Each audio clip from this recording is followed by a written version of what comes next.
હું 33 વર્ષની ઉંમરે વિધવા થઈ ગઈ હતી. પતિના મૃત્યુ પછી હું ઘરે એકલી જ રહેતી હતી. મારી ઉંમરને અનુરૂપ પછી હું ઘરે એકલી જ રહેતી હતી. મારી ઉંમરને અનુરૂપ મેં મારું શરીર ઘણું સારું રાખ્યું હતું. હું રસોડામાં ચા બનાવતી હતી ત્યારે હળવો વરસાદ શરૂ થયો. મેં ચા સાથે ગરમ ગરમ પકોડા પણ તળી લીધા. પછી તૌલ્યું અને નહાવા પછી પહેરવાના અંદરના કપડાં બંધ કરી દીધી અને ટીવીનો અવાજ વધારી દીધો. હું નૃત્ય કરવા લાગી અને મજામાં પોતાને દિવાલ પર લગાવેલા મોટા અરીસામાં જોવા લાગી.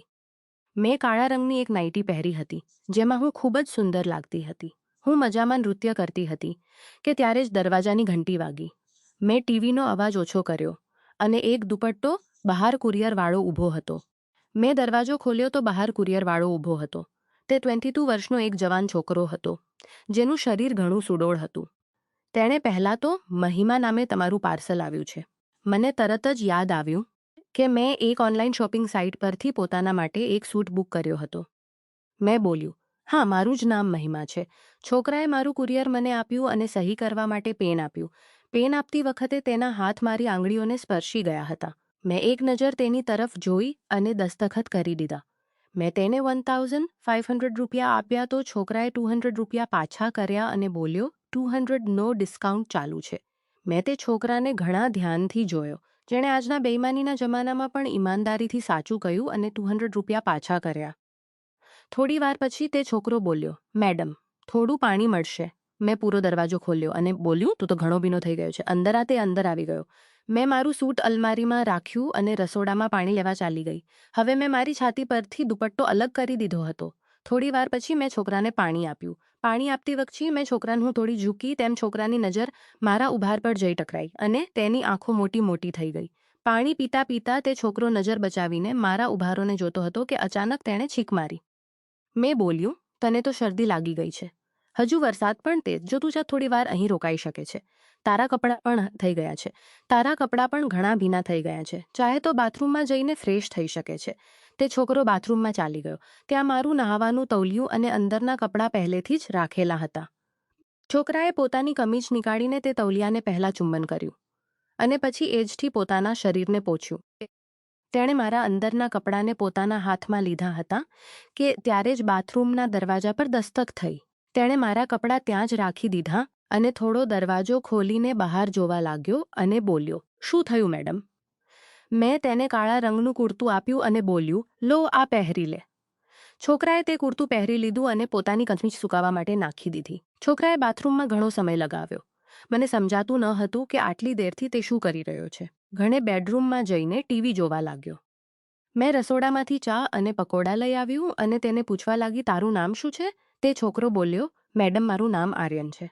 હું 1 વર્ષથી કુરિયર ડિલિવરીનું કામ કરું છું. પણ પહેલી વાર તમારા જેવી નેક ઔરત મળી છે જેણે મારી સાથે આટલું સારું વર્તન કર્યું છે. પછી તે બોલ્યો, તમે અહીં એકલી રહો છો કે તમારી સાથે કોઈ અન્ય પણ રહે છે? મેં કહ્યું, હું એકલી જ રહું છું. કેટલાક વર્ષો પહેલાં મારા પતિનું મૃત્યુ થઈ ગયું હતું. આ દુનિયામાં મારા તેમના સિવાય અને કોઈ ન હતું. ત્યારથી હું અહીં એકલી જ રહું છું. તે બોલ્યો, સાંભળીને ખૂબ ખરાબ લાગ્યું. પણ તમારા પતિનું મૃત્યુ કેવી રીતે થયું હતું? મેં કહ્યું, એક કાર અકસ્માતમાં તેમણે પોતાનો જીવ ગુમાવ્યો હતો. અને આટલું કહેતા કહેતા હું રડવા લાગી. આર્યનને મારો દુઃખ વહેંચવાની કોશિશ કરી. આર્યનને મારો દુઃખ સુધી અભ્યાસ કર્યો છે અને ગ્રેજ્યુએશન સુધી અભ્યાસથી રહે છે. તે અહીં એક સારીમાં પાછલા એક શોધમાં આવ્યો હતો. પણ જ્યારે તેને કોઈ નોકરી ન મળી ત્યારે તેણે એક કુરિયર કંપનીમાં નોકરી શરૂ કરી દીધી. તે ખૂબ જ માસુમિયતથી મને પોતાના જીવન વિશે જણાવી રહ્યો હતો અને મને પણ મારો દુઃખ વહેંચવાનો મોકો મળ્યો હતો. આજે આટલા દિવસો પછી મને કોઈ સાથે વાત કરીને ખૂબ સારું લાગી રહ્યું હતું. આર્યન એક ખૂબ જ સુલઝાયેલો ઇન્સાન હતો. અમે બંને વાતો કરતાં કરતાં ક્યારે 1 કલાક થઈ ગયો તેની અમને ખબર જ ન પડી. મેં મારું લગ્નનું એલ્બમ ઉઠાવી લાવ્યું અને આર્યનને મારા લગ્નની તસવીરો બતાવવા લાગી. આર્યન બોલ્યો, સાચું કહું તો ત્યારે તમે કોઈ સુંદર અપ્સરા કરતાં ઓછા નહોતા. મેં મુસ્કુરાતા કહ્યું, અને હવે શું? હવે હું અપ્સરા નથી લાગતી? બસ આટલું બોલીને હું મુસ્કુરાતા ખાલી પ્લેટ અને કપ લઈને રસોડામાં ચાલી ગઈ. મેં આર્યનને કહ્યું, તું અહીં જ બેસ, ત્યાં સુધી હું નહાઈને આવું છું. હું નહાવાની તૈયારી કરતી હતી અને હું આ પણ નોંધી રહી હતી કે આર્યન ફક્ત અને ફક્ત મારી ખૂબસૂરતી જ નિહાળી રહ્યો હતો.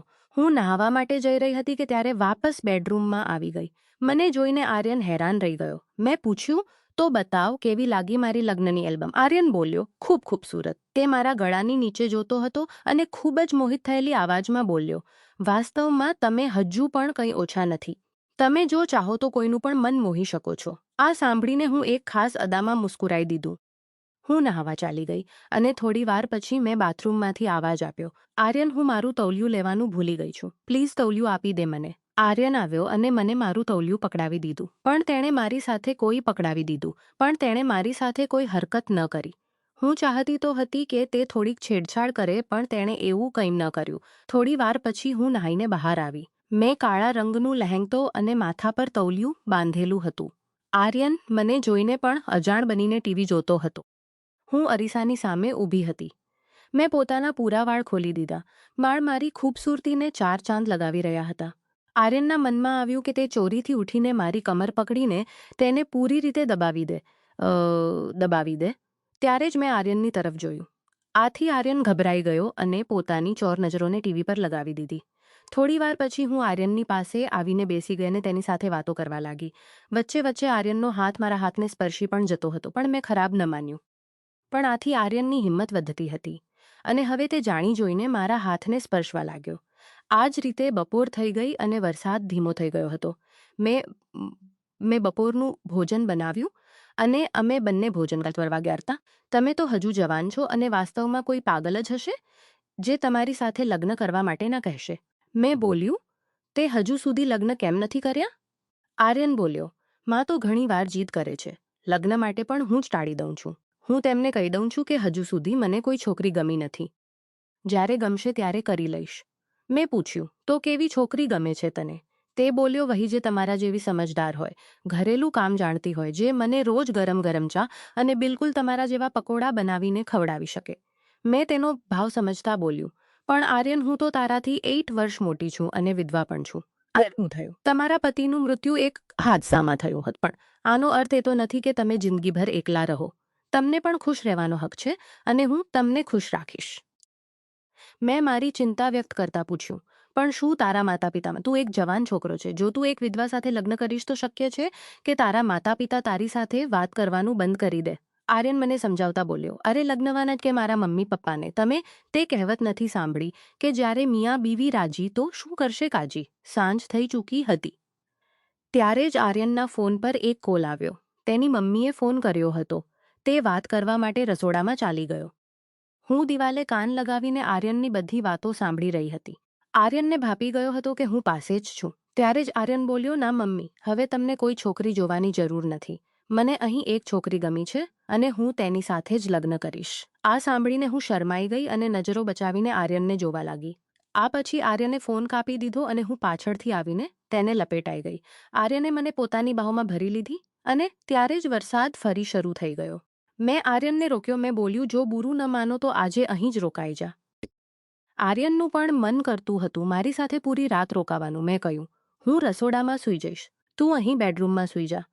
તે બોલ્યો, અરે આવું કેવી રીતે? આ ઘર તમારું છે, તમે બેડરૂમમાં સૂઈ જાઓ. હું કિચનમાં સૂઈશ અને વાસ્તવમાં મને વધુ આરામની આદત નથી. મેં કહ્યું, હા, હજુ આ ઘર તારું નથી, પણ લગ્ન પછી તો તારું પણ થઈ જશે. આ સાંભળીને આર્યન પર એક જોરદાર ચુંબન જડી દીધું. તેણે મારા શરીર પરથી દુપટ્ટો અલગ કરી દીધો. હું પણ આર્યન સાથે પૂરી રીતે લપેટાઈ ગઈ.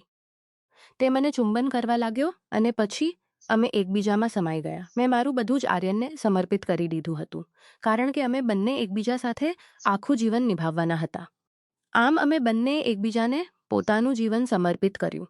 અમારા પ્રેમે ઉંમરના અંતરાયો અને જીવનના દુઃખોને પાર કર્યા અને અમે સાથે રહેવાનું નક્કી કર્યું. જીવનમાં એકલતા કે દુઃખને અંતિમ ન માનવું જોઈએ, કારણ કે સાચી દયા અને ઈમાનદારી પ્રેમના રૂપમાં પાછી આવે છે અને જીવનને ફરીથી ખુશીથી ભરી દે છે.